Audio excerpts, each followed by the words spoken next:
Il y a quelques temps de ça, j'ai trouvé un véritable trésor en bord de Loire. Un joyau bleu. Bon, évidemment, vous connaissez la chaîne. Notre trésor est vivant. Évidemment, là, vous l'avez remarqué, on n'est pas en bord de Loire, mais on est en bord de mer. Donc là, je suis plus vers la Loire, je suis retourné en Normandie, mais je trouvais que le décor était assez sympa pour faire cette vidéo. Dans cette vidéo, je vais vous présenter un coléoptère, un petit scarabée très particulier et qui est sur liste rouge. Ce qui le démarque des autres, sa couleur bleue métallique. Voici l'Oplie bleu, il fait partie d'une sous-famille des hannetons. Et les hannetons, vous connaissez sûrement, c'est ces gros coléoptères qu'on peut retrouver souvent en été en train de voler au crépuscule. Alors, je m'excuse d'avance, mais quand j'ai trouvé l'Oplie bleu, malheureusement j'avais pas mon trépied, j'avais seulement mon caméscope, du coup je me suis mis un peu comme je pouvais pour pouvoir le filmer. Tout voilà, les plans risquent de bouger un petit peu, voilà, c'est comme ça, c'est les aléas du terrain. Son petit nom latin c'est Oplia coerula. Oplia ça veut dire griffe, car les oplies ont la particularité d'avoir au bout de leurs pattes une seule et grande griffe. Et coerula, bon grosso modo, ça veut dire bleu.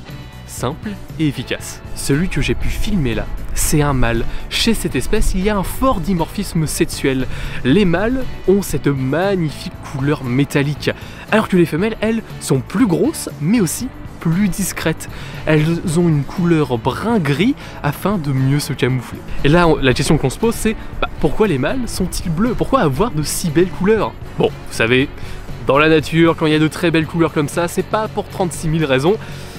C'est tout simplement pour séduire les femelles. Les mâles se mettent le plus en évidence possible. Ils vont se mettre sur les feuilles ou au sommet des plantes, et comme ici, ils vont soulever leurs deux pattes arrière afin de dégager des phéromones qui vont attirer les femelles.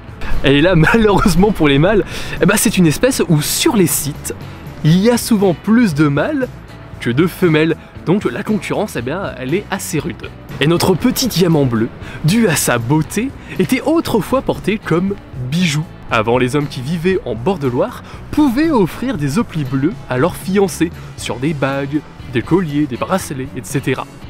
Offrir un insecte mort en cadeau, c'est romantique. Et notre petit coléoptère bleuté a même donné son nom à une île de la Loire. Un entomologiste, donc un spécialiste des insectes, qui faisait des recensements sur une des îles de la Loire, a tellement été impressionné par le nombre d'oplies dessus qu'il a demandé à sa mort qu'on nomme cette île l'île des Oplias, l'île des Oplies, souhait qui fait réaliser à sa mort. Une fois la reproduction terminée, les femelles vont pondre leurs œufs dans le sol. Les larves vont se nourrir des racines des plantes.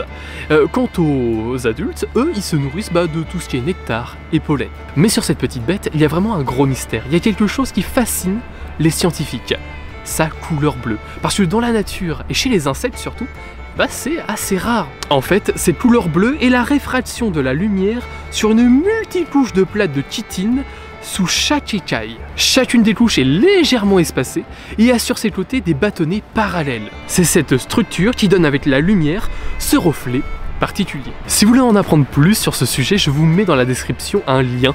La couleur de l'oplie, c'est tellement un peu une rareté dans la nature, et cette structure là des écailles est si particulière qu'elle est au cœur de nombreuses recherches scientifiques. Là je n'ai fait que effleurer le sujet, mais il y a énormément de choses à dire dessus. Et chose assez impressionnante, au contact d'une forte humidité, voilà, quand il pleut, etc., quand il y a beaucoup d'humidité, la couleur bleue de l'oplie peut virer au vert. Mais bon, dans tout ça, notre petit coléo, il s'en fiche de toutes ces recherches humaines. Lui, sa couleur bleue, c'est juste pour draguer.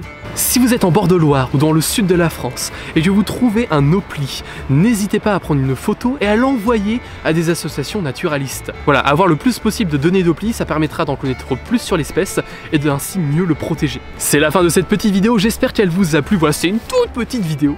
Moi, c'était un sujet qui me tenait un peu à cœur pour terminer un peu mon chapitre, mon arc de la Nièvre, là où j'ai fait quelques mois en tant qu'animateur nature sur les bords de Loire.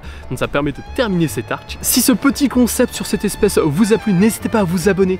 Vous abonner, ça me permet vraiment de montrer que vous appréciez mon travail, et moi ça me soutient énormément pour continuer à faire des vidéos et ainsi de pouvoir peut-être un jour vivre de ça. Quant à nous, on se dit à bientôt pour de prochaines découvertes dans la nature. C'est ça qui est toujours fascinant, on ne sait jamais sur quoi on va tomber. Allez, salut!